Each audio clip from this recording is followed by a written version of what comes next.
Hi, this is Rachel Cunningham, and you're listening to Joyful Love, episode 77. If you're ready to bring joy and connection back to your marriage, stick around. Each week, I give you the tools to up-level your thinking, open your heart, and bring joy and fun back to your relationship. Because it's not enough just to stay married. We want to love being married. Right now, I am sitting in the woods in a little tiny house cabin at my friend's property that's a couple hours away from Nashville. She invited me up for the day to have a little mini retreat for myself, and I couldn't be more grateful. I knew I wanted to record a podcast, and something in my brain said, oh no, I can't go on this spontaneous trip because I have to record the podcast. But then I realized I can just work on it from the tiny cabin and not make a big deal of it. I don't have to make it some hard decision. I really like to do that. I like to take small decisions and turn them into major hard decisions. But I'm trying to recognize that not everything has to be some hard decision, right? I can just decide to go, and I can also decide I can do some work from the tiny cabin. And for those of us who work from home, who have some flexibility, we still like to limit ourselves from freedom, don't we?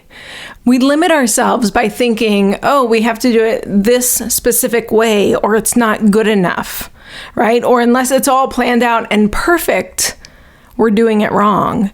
And this is something I've been working on in my business for over 3 years now, of dropping the overthinking process of it.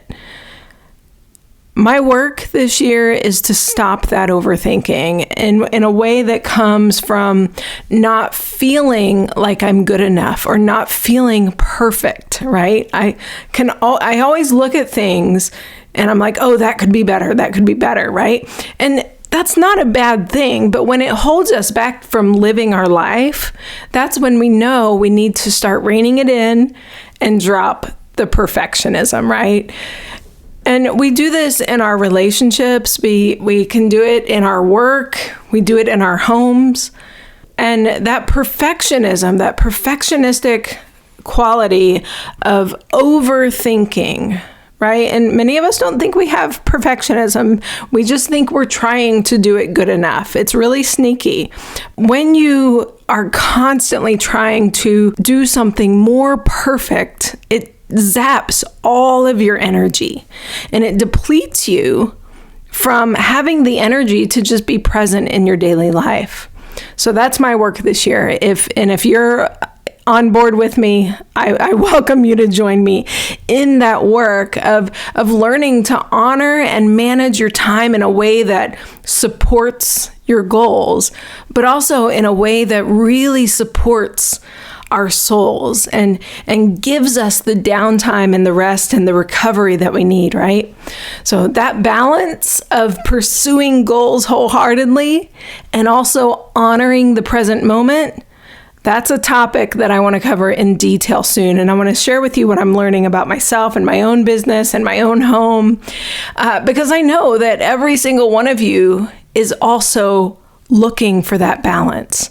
We're all looking for that balance of flowing with life right now and planning and dreaming for our heart's desires of tomorrow. But anyway, that's what I'm practicing this year and specifically this weekend, of honoring my commitment to show up in my business and honoring my soul's desire to say yes to a friend's spontaneous invite. So we'll talk more about creating that balance later, but that's not what today is about. Let's dive into the topic at hand right now. Today, we're going to talk about mother-in-laws and mothers. And some of you just hearing that are like, oh my gosh, I want to talk about this. And others of you are like, oh, come on, I want to talk about flowing and planning and the balance of life and creating connection with my husband.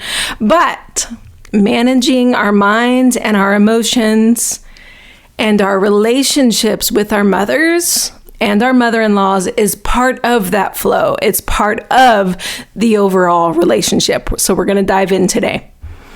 So it seems to be a theme that comes up a lot in my coaching eventually, is that at one point or another, our mothers or mother-in-law's interactions with us or our partners or our kids create lots of thoughts and feelings, right?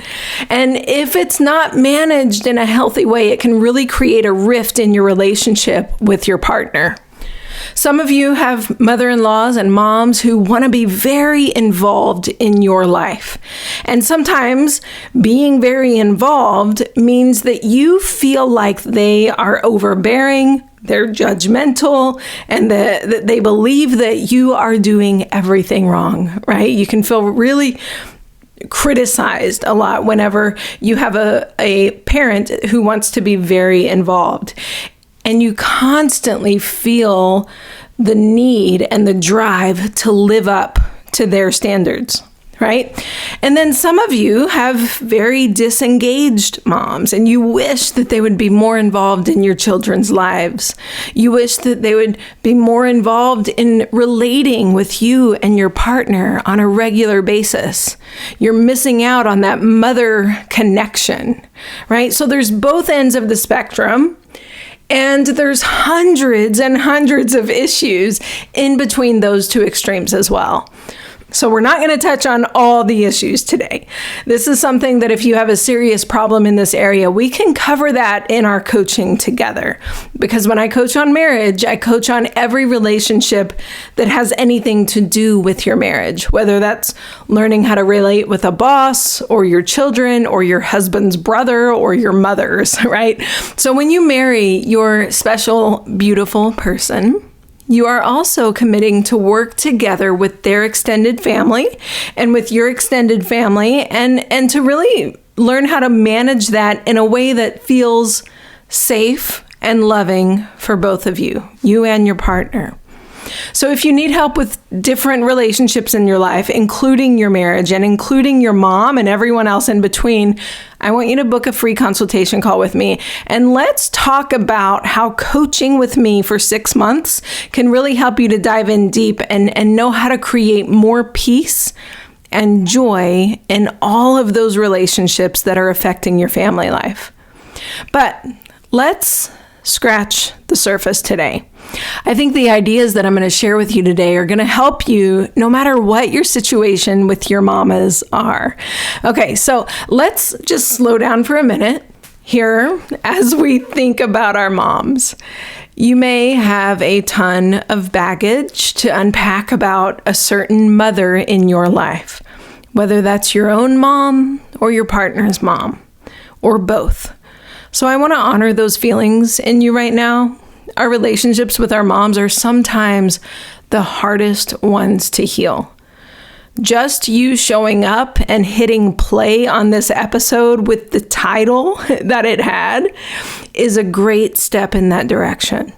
So honor whatever you're feeling right now. And as you listen to this episode, I invite you to have compassion on yourself. This is not always easy work. Okay. And next, I want to offer that we can share that self-compassion for every mother who has ever existed. This is the work, right? Can you intentionally tap into compassion and love and gratitude for every mother who has ever existed? The ones who had such deep trauma that they never healed from, and that they ended up passing trauma onto their kids. The ones who nurtured and cared and loved in the most magical ways. And they have an incredible relationship with their kids. And every single mother in between. The ones that tried their hardest and still fell short. And the ones that didn't know how to try. All of them. Can we welcome in that abundant love and gratitude for every mother who has ever existed since the beginning of time? Let's start there. Without mothers, we would not be here. Even the most imperfect ones got us here. And if you're a mother yourself, you know how hard it can be, right? And it is my belief that when we know better, And when we have the help and the support that we need, we do better as mothers. I know that's the case for me. I was a young mom at 22 years old. I had massive trauma in my life, and I had no idea how to raise a child with autism. I kept seeking help, and I could not find it. No one believed me that my child had autism, no matter how many times I would explain to them she has all these traits, right? That was back when they didn't understand that autism looked very different in females. And so I had to figure out so many things on my own. And she wasn't diagnosed with autism until she was 15. But there's so much that I would have done differently if I would have understood how her mind worked, and if I would have had the guidance of someone else coming alongside of me and saying, hey, this is how her brain works, and this is how to work with her. And having a parent coach who understood, which I finally was able to do when she was 16. Having that parent coach who understood the nuances, and she was able to help me to see what I couldn't see, it made all the difference. And I wish I would have had those skills when she was really young, instead of learning to heal myself very late in life, and how to finally show up for her in a way that helped when she was 16. I think that would have made such a huge difference if I would have had that help earlier. And so part of my work is also letting go of what I can't go back and change, and forgiving myself for not doing what I didn't know to do without that outside help. And I bring myself up in this episode because I just want to welcome that we take the responsibility of doing the work to look at our own mothers in that same understanding light as well, right? I want us to look at our past as all the different mistakes and frustrations that we may have had as we parented, with compassion, and understand that we are growing. We are on a journey of growth. And also let's look at our own mothers and our own partners' mothers in that same light, that they are also on a journey of growth, right? Our mother's generation did not have the professional help that we have today. They didn't have therapists and coaches to say, hey, let's understand this problem from a root level. They didn't have someone to come alongside of them and tell them, hey, mama, the best thing you can do is to heal yourself first. Then you'll be able to show up for your kid better, right? We have that message today. Not all of us are hearing it yet, but the word is spreading. So, did our moms make a lot of mistakes, and do they still make a lot of mistakes? Absolutely. But I encourage myself and you to allow in a bit of compassion and understanding that they did what they knew to do. And if they could have done differently, if they could go back and heal themselves so they could show up better, I guarantee you they would. I'm going to use Chris's mom as an example here today. I asked him if he minded, and he said no. So here it goes. Chris's mom's name was Linda. She passed away of cancer about 7 years ago.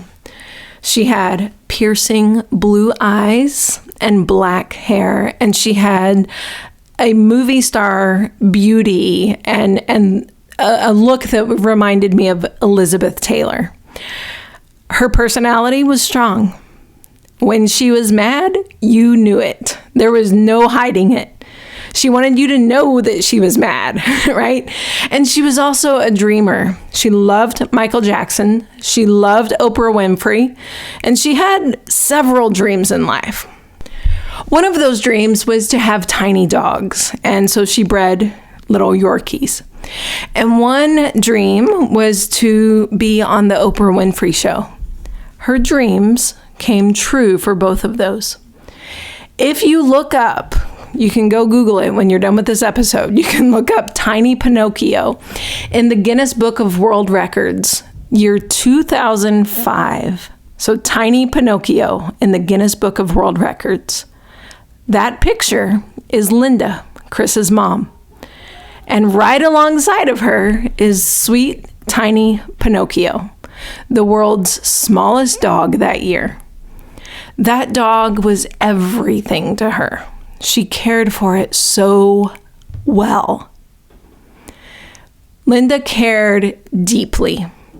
She also loved Chris deeply.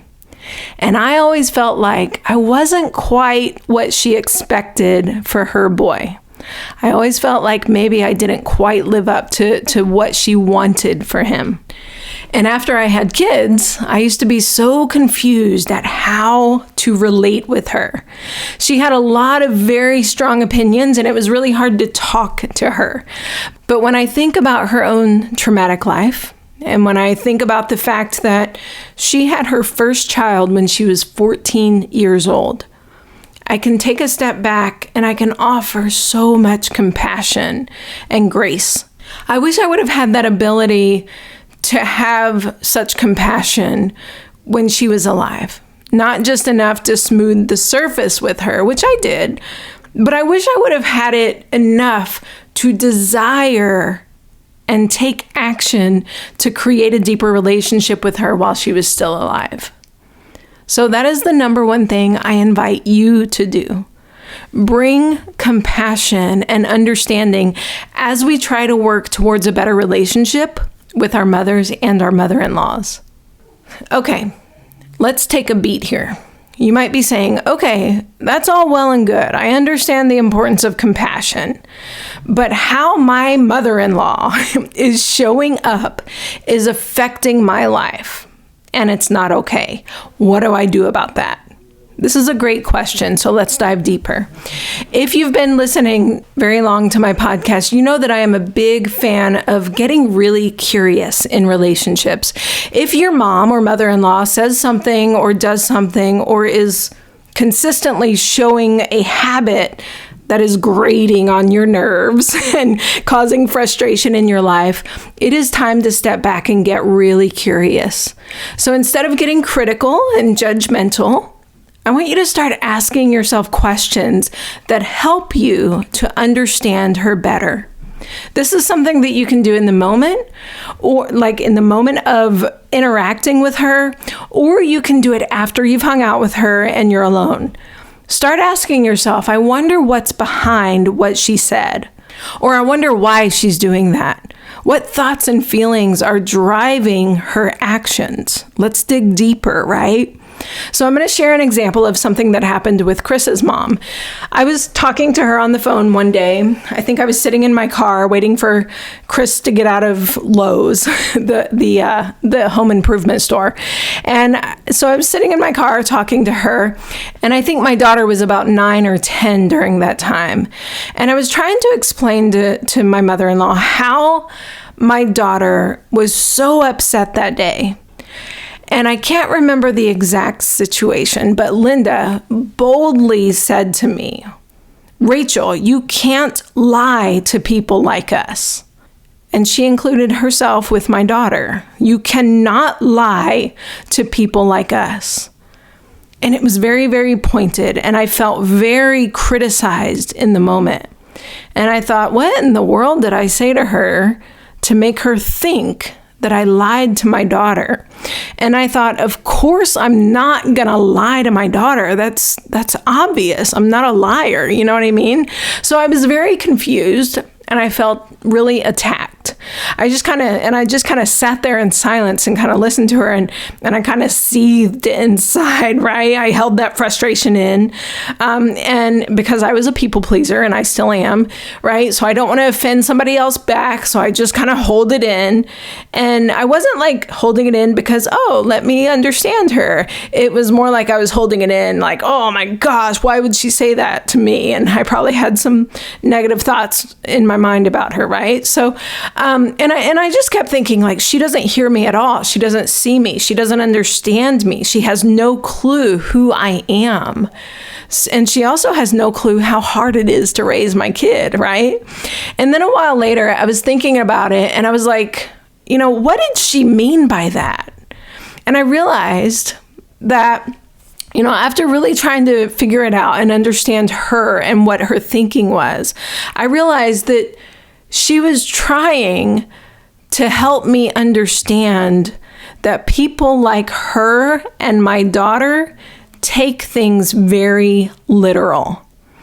And so the way she did that was to say, don't lie to us, right? But really what she was trying to help me understand was that they take things very literal. So for example, if I say to my kid, hey, honey, I think we're going to run by Taco Bell on the way home for dinner because I just don't have time to make dinner tonight, then that child is going to expect Taco Bell for dinner. Even if you said, I think we might run by Taco Bell, right? They are still expecting Taco Bell for dinner. They take it very literally.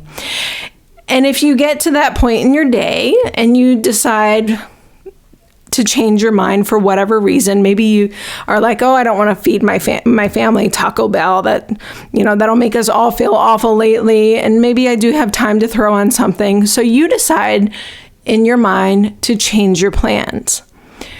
In that child's mind, and in someone's mind like Linda's, I have lied to them, right? They are thinking, she told me we were going to Taco Bell, and she didn't. She lied to me, right? So if I change my mind on something, they might interpret that as they can't trust me and that I'm a liar, because they take things very literal, right?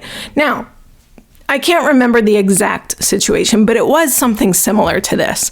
And when I realized that, I was able to take a step back and recognize that she wasn't purposefully calling me a liar, and she wasn't trying to make me feel like a bad mom. She was probably triggered in the moment because she had probably had many situations where she was in that same position and feeling like people weren't honest with her.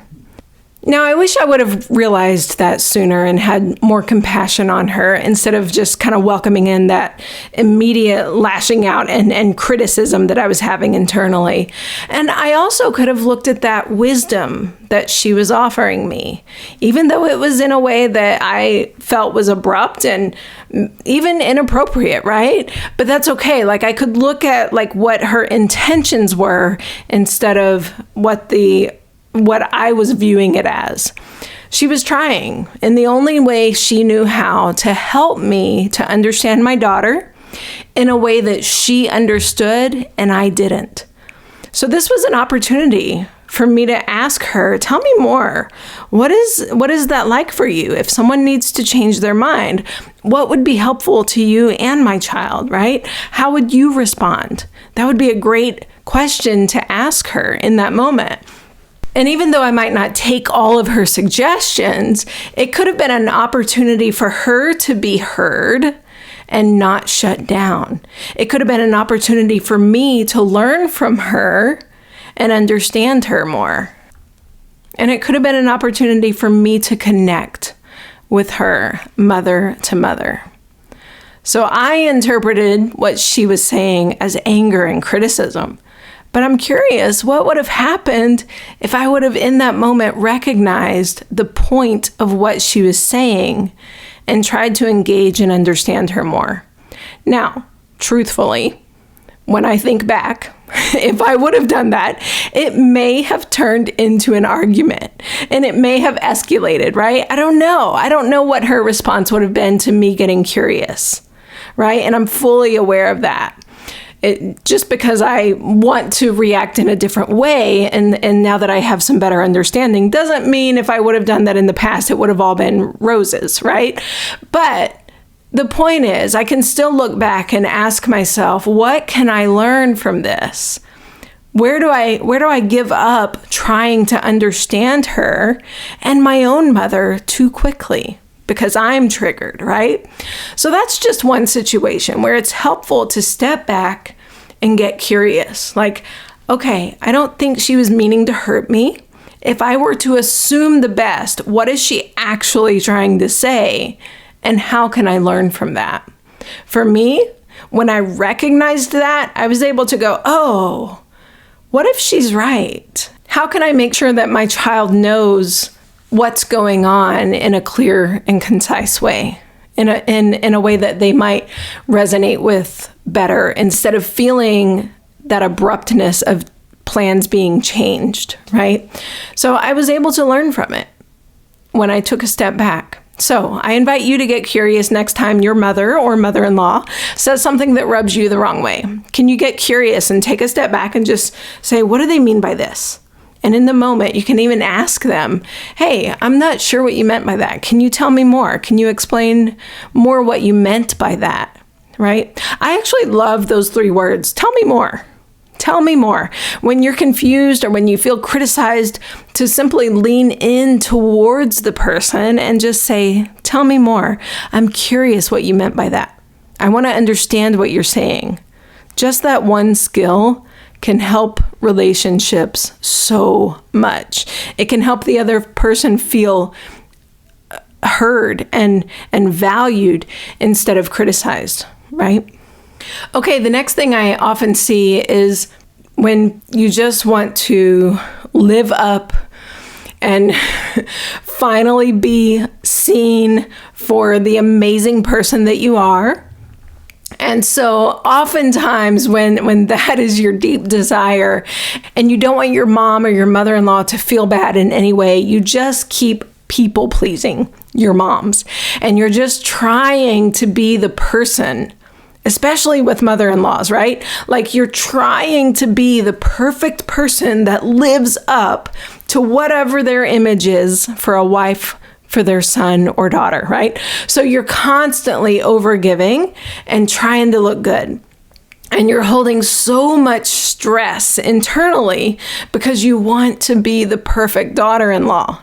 You want the kids to look perfect, and you want your house to look perfect, and you want your meals to be perfect. And it can really feel so exhausting when you're just constantly people-pleasing your mom or your mother-in-law because you're seeking validation from that person.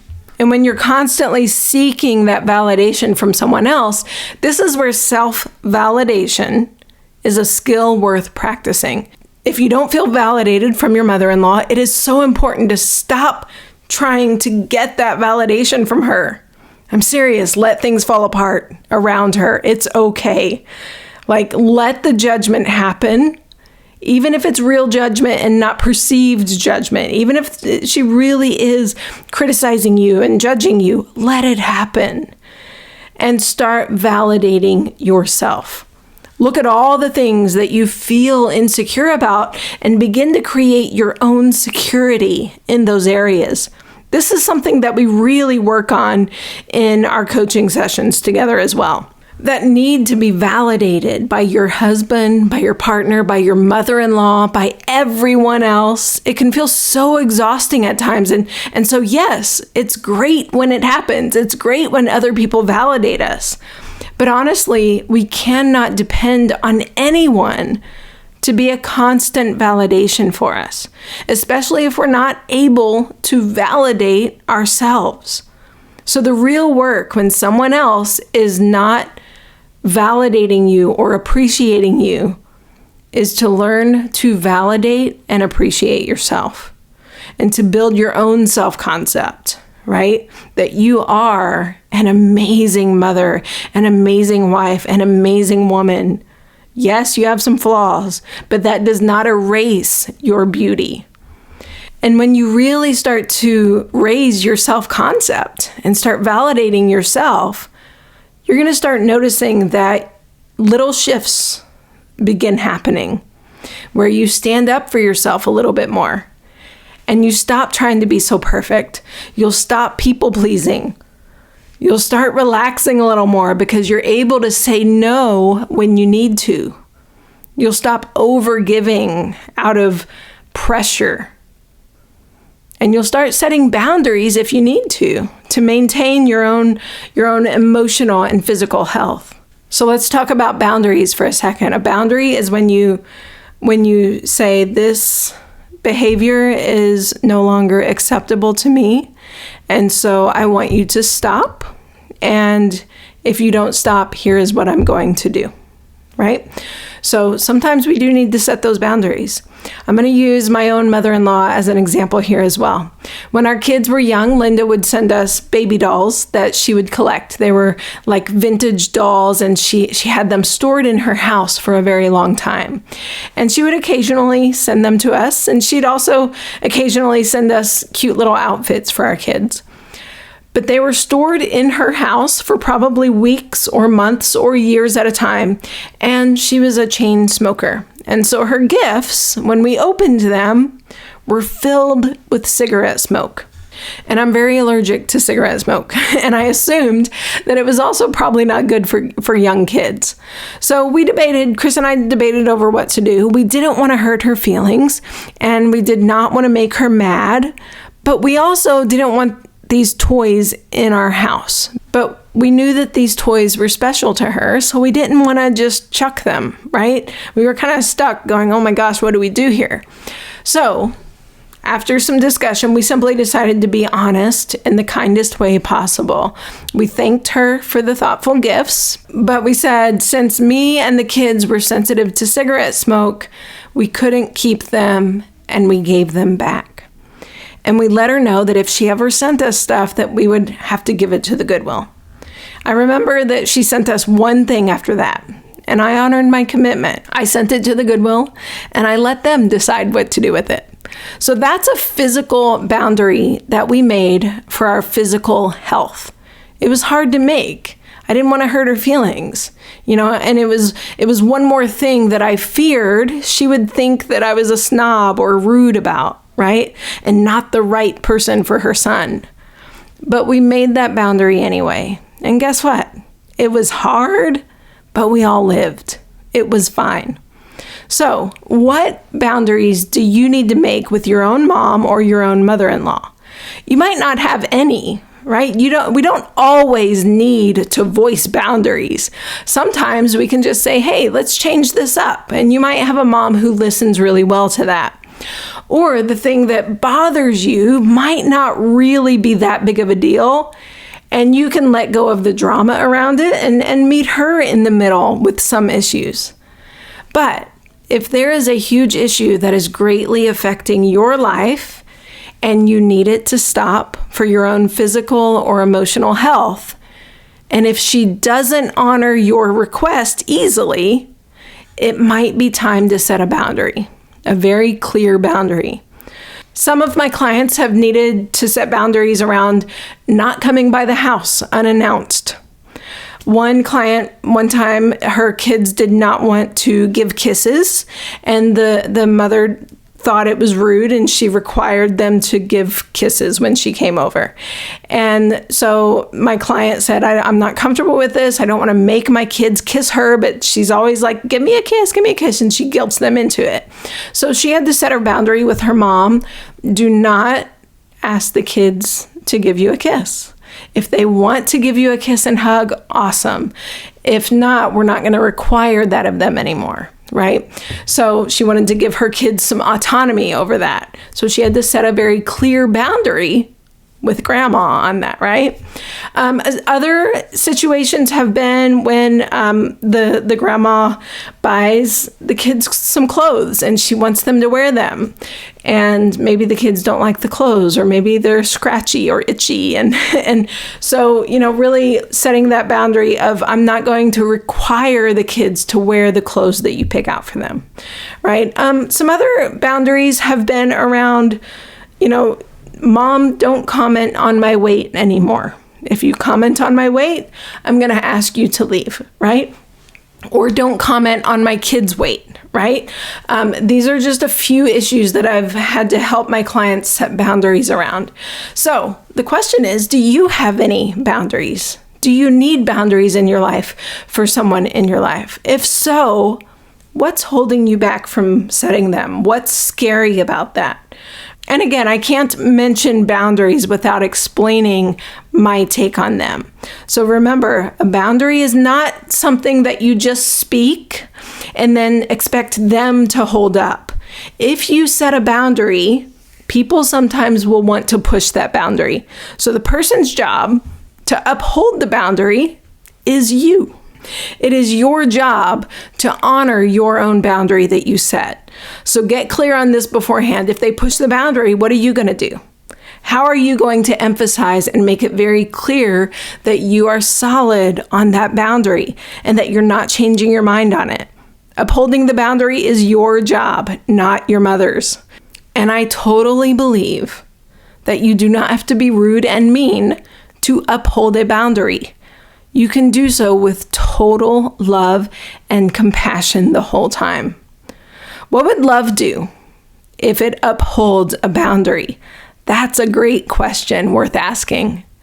Okay, so this brings me to the next skill, that the very last skill that I'm going to share with you today that is so helpful in relating to mothers, which is acceptance.